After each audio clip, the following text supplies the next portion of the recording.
Well, in the spirit of Women's History Month, THV 11 continues to recognize the ones who are changing the world. That includes a black female police officer over at UA Little Rock. As THV 11's Jay Jackson explains, this sergeant is not only a part of making history, she's even played a part in researching it.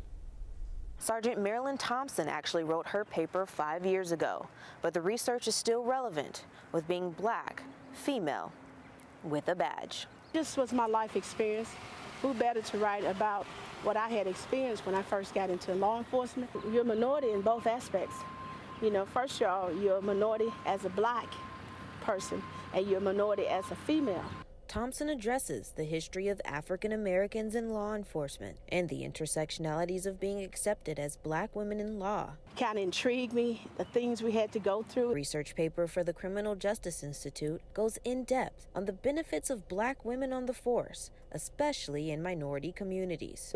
De-escalation. It was a situation where it was several white officers that was chasing this man around on Fair Park. I mean, chasing this black man around the whole time.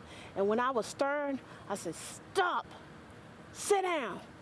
And he literally stopped and sat down in the middle of the street without any physical abuse of him or anything, verbal or physical abuse. And he was like, "You sound just like my mom."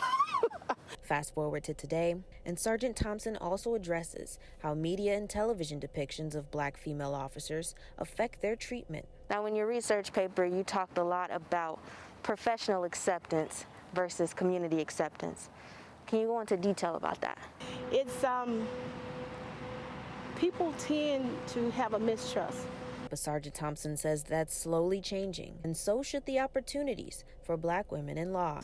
You see more and more black female and female in general that's taking over a police department and running it effectively. And all we need is a chance. Jay Jackson, THV 11 News. If you want to read the research for yourself, we got the link to Sergeant Thompson's paper over on our website, thv11.com.